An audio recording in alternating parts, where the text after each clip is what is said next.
Hello everyone and welcome back to my channel. কেমন আছো? আশা করি সবাই খুব ভালো আছো। তো আগের ব্লগে দেখেছিলে যে আমি যেখানে এন্ড করেছিলাম, মানে একটা ক্যাফের কথা বলছিলাম। সেই ক্যাফেটাতে এখন তো যাবোই, ভীষণ সুন্দর ক্যাফেটা। বাট ক্যাফেটাতে না আগে থেকে বুক করে যাবে, আদারওয়াইজ কিন্তু নিজের পছন্দ মতো জায়গা পাবে না। আর এই ব্লগে সেটা ছাড়াও আরও অনেক কিছু দেখতে পাবে। এখন দেখতে পাচ্ছ আমার চুলটা কি হচ্ছে, সেটার জন্য পুরো ব্লগটা দেখতে হবে তোমাদেরকে। দেখতে থাকো। অনেকটা রাস্তা আর তিনজন মিলে বসে জায়গা নেই, যাই ভেতর থেকে। Okay bye.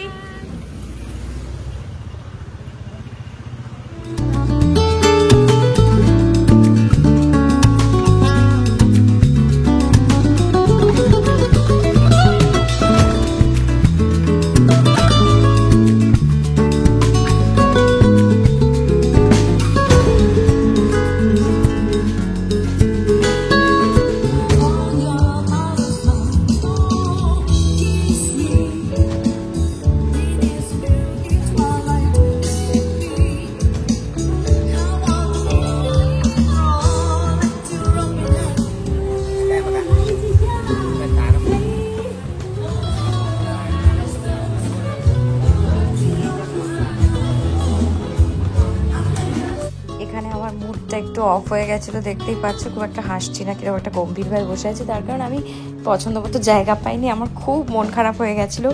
অনেক দিন ধরে সার্চ করে এই জায়গাটা খুঁজে বার করে কষ্ট করে ওখানে পৌঁছেছিলাম যে ভালো জায়গায় একদম সমুদ্রের ধারে বসবো। বাট এত ভিড় ছিল ওখানে, অনেকক্ষণ ওয়েট করার পরেও কোনো জায়গা পাইনি। বিউটিফুল একটা আফটারনুন কাটালাম, এত সুন্দর এখানকার অ্যাম্বিয়েন্স। মানে আমি বলবো পাটায়া এলে মাস্ট ভিজিট 3 মোমেন্টস।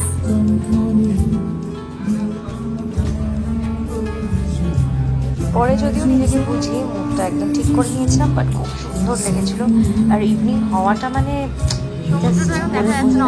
ম্যাজিক্যাল একদম, এত সুন্দর সাজানো।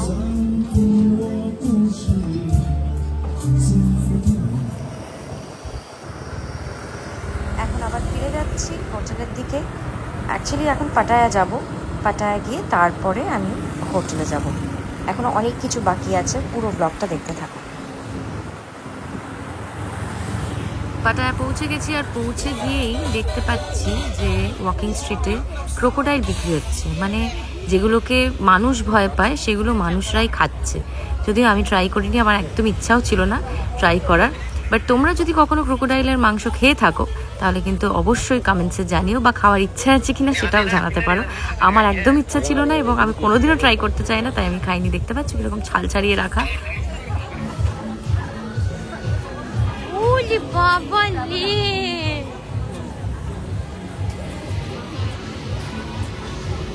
কালকের থেকে অনেকটাই ফাঁকা হয়ে গেছে।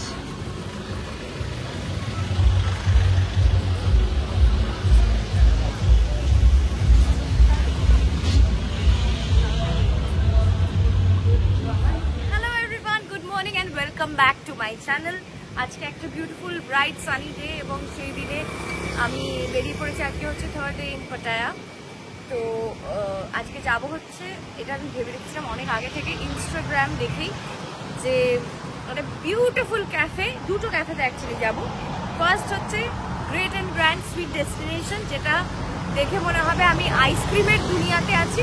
আর সেকেন্ড হচ্ছে পাবুন ক্যাফে, যেটা নিয়ে আমি এখন কিছু বলছি না। সব কিছু যদি প্রথমেই বলে দিই তাহলে আর দেখার ইন্টারেস্টটা কি থাকবে, তাই জন্য ক্রমশ প্রকাশ্য।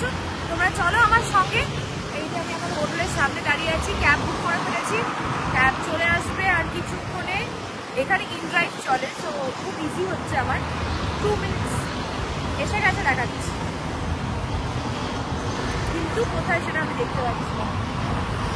ঠিক আছে, আমি ক্যাবটা দেখেই তারপরে আমি পরে কথা বলছি। এসে গেছে ক্যাব এবং ক্যাবে উঠেও পড়েছি। এটা একটুখানি দূরে, সিটি থেকে বেশ খানিকটা অনেকটাই যেতে হয়।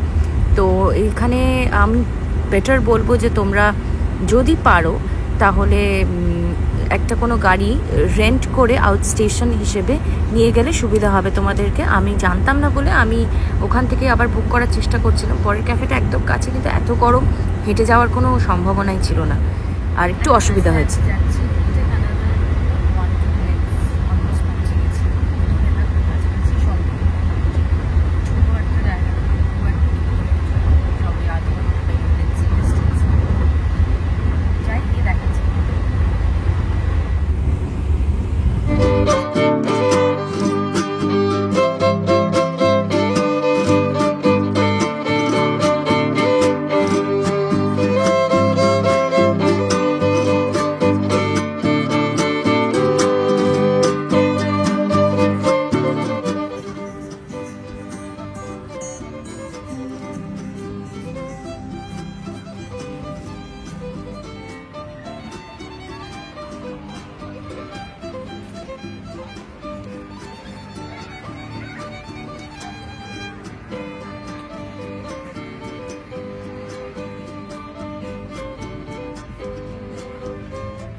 সুন্দর না এই আইসক্রিম ক্যাফেটা।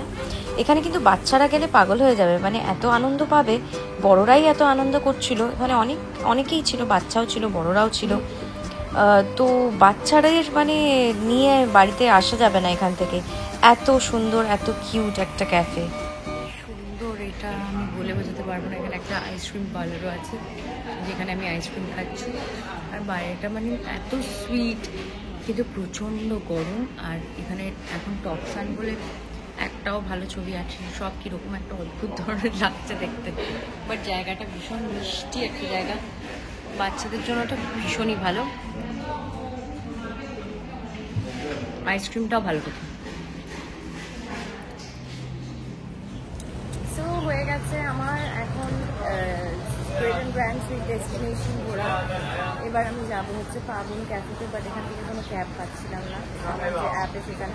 তো এখানকারই একজন স্টাফ কি হেল্প করলো, ও নিজের অ্যাপ থেকে বুক করে দিয়েছে, সেটার জন্য ওয়েট করছি। ফ্রেন্ড দেখাচ্ছে বাইকে করে যেতে হবে এই রোদ্দুরটার মধ্যে। মনে হচ্ছে এবার আমি ফেন্ট হয়ে না পড়ে যাই, এত গরম এখানে, বাপরে বাপ, পাগল হয়ে যাবো। আর এখানে প্রচুর লোক এখনো ঢুকছে। সান টপে ছবি হচ্ছে খুব ভালো। নেক্সট হচ্ছে পাবন ক্যাফে। পাবন ক্যাফেটাও খুব সুন্দর ছিল, গ্রিনারি প্রচণ্ড, রিয়েল ফ্লাওয়ার্স ছিল, ওখানে একটা ডাইনোসর পার্ক ছিল, আর ওখানে প্রচুর প্রচুর প্রচুর মাছ আছে, একটু পরে তোমরা দেখতে পাবে। খুব সুন্দর এই ক্যাফেটাও, বাট এখানে জায়গা পাওয়াও খুব ডিফিকাল্ট। ইনফ্যাক্ট আমি বলবো যে কোনো ক্যাফেতেই থাইল্যান্ডে জায়গা পাওয়া খুব মুশকিল হয়ে যাচ্ছে, এত ভিড় এত ভিড়। ওখানে মোটামুটি যেহেতু নিউ ইয়ারের টাইম, ওই জন্য আরও বেশি ভিড়। ওখানকার লোকাল ট্যুরিস্ট, তার সঙ্গে বাইরে থেকে যারা এসছে সবাই এখানে খেতে এসেছিলো। মোটামুটি 1-2 ঘন্টা ওয়েট করে তারপরে জায়গা পেয়েছি। এটা খুব টায়ারিং, আর প্রচণ্ড আর কি গরম ছিল ওখানটায়।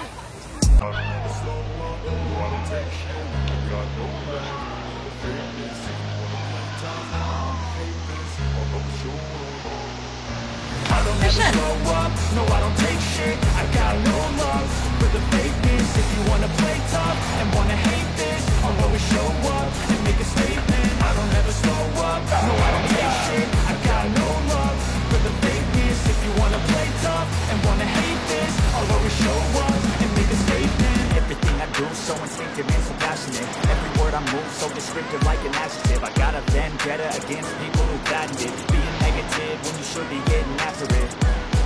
I got facts over tracks, this and that, spitting slow, speaking fast, I could roast, I could gas, think I'm okay at last, but I don't know if that can erase all the past and the pettiness, a reflection of the emptiness, hilarious, you think you're worth my time, you're delirious, mysterious, because you are behind. Oh God, already 1 ঘন্টা হয়ে গেছে, এখনো wait করে আছি কখন ডাকবে আর কখন যাবো অর্ডারটা, মানে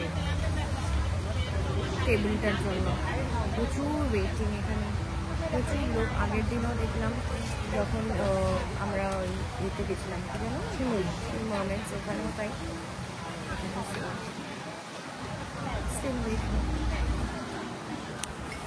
গত 2 ঘন্টা ধরে ওয়েট করছি খাবো বলে, তার কারণ হচ্ছে এই জায়গাটাতে বসে খাবো। এটা হচ্ছে একদম জলের মাঝখানটা, জানি না বোঝা যাচ্ছে কিনা, বুঝতে পারছি নিশ্চয়ই।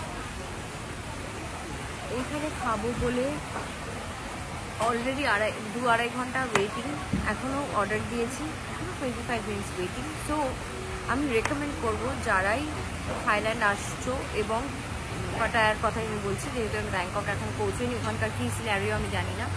পাটায়া যদি আসো, যদি ইনস্টাগ্রামেবল জায়গায় যাও, যেখানে খুব ফেমাস, সবাই খুব যাচ্ছে ইনস্টাগ্রামে ছবি তোলার জন্য, সব কিছুর জন্য, তাহলে প্লিজ হাতে সময় নিয়ে যেও। আদারওয়াইজ যে জায়গাটাতে বসতে চাইছো সেখানে বসতে গেলে, খিদে নিয়ে গেলে তো ওখানেই গত, আমার এখন যেরকম অবস্থা। বাট ঠিক আছে, এমনি খুব সুন্দর ক্যাফেটা, পাবন ক্যাফে। এখানকার এই দুটো ক্যাফেই খুব ফেমাস, থ্রি মার্মেডস, পাবন ক্যাফে। আরেকটা আছে মার্স ক্যাফে, সেটা আমি যাচ্ছি না, সেটা যাবো হচ্ছে চিয়াংমাইতে গিয়ে। তো খাবারটা আসুক, খাবারের জন্য আপাতত ওয়েট করি। আর এমনি তো দেখালামই কত সুন্দর এই ক্যাফেটা।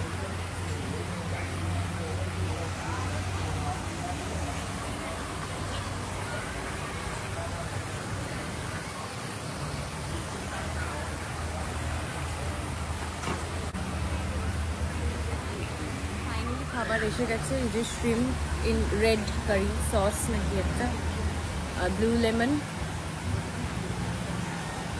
এটা খুব দরকার ছিল, প্রচণ্ড আর কি জল তেষ্টা পেয়েছিল, খুব রিফ্রেশিং লাগছে। আবার এসে গেছে রাইসটা, মনে হচ্ছে তো ভালোই হবে, খুব ভালো। ঠিক আছে, আমি এবার খাবারটা এনজয় করি। স্মল পোর্শন বললে হতো, প্রচণ্ড বেশি হয়ে যাবে খাবার। এখানে কিন্তু খাবারের কোয়ান্টিটি প্রচুর বেশি, অনেকটা বেস্ট হয়েছিল, তাই তোমরা বুঝে অর্ডার করবে। তো এবার একটা পার্লারে এসেছি, ভিডিও শুরুতেই বলেছিলাম এবং আগের ব্লগেও বলেছিলাম চুলে একটা কিছু করব এবং সেটা করতেই এসেছি। এবার দেখো সেটা কি, অলরেডি অনেকে হয়তো ছবি দেখে ফেলেছো, বুঝে গেছো, এবার পুরো ব্লগটা দেখো। এটা করবো বলে আমি 3 দিন ধরে খুঁজছি এবং ফাইনালি আজকে এটা কমপ্লিট হচ্ছে। আর বসে থেকে থেকে এত টায়ার্ড হয়ে গেছে, কথা বলার মতো অবস্থায় নেই। কনস্ট্যান্ট এরকম 5-6 ঘন্টা অলরেডি হয়ে গেছে। যারা আমার বড় চুল দেখতে চেয়েছিল তাদের জন্য বানিয়েছি। অ্যাকচুয়ালি এটা আমি বালিতে একবার গেছিলাম, ইন্দোনেশিয়াতে, সেখানেও করেছিলাম। আর এটা আমি ভেবেই ডিসাইডই করে রেখেছিলাম যে এখানেও আমি করব, তাই আমি করলাম। ফাইনাল লুকটা কমপ্লিট হয়ে গেছে অলমোস্ট, আমি দেখাচ্ছি একটু পরে। Dinner done, going back to hotel. Pattaya শেষ হচ্ছে, এখানে শুরু হবে ব্যাংকক।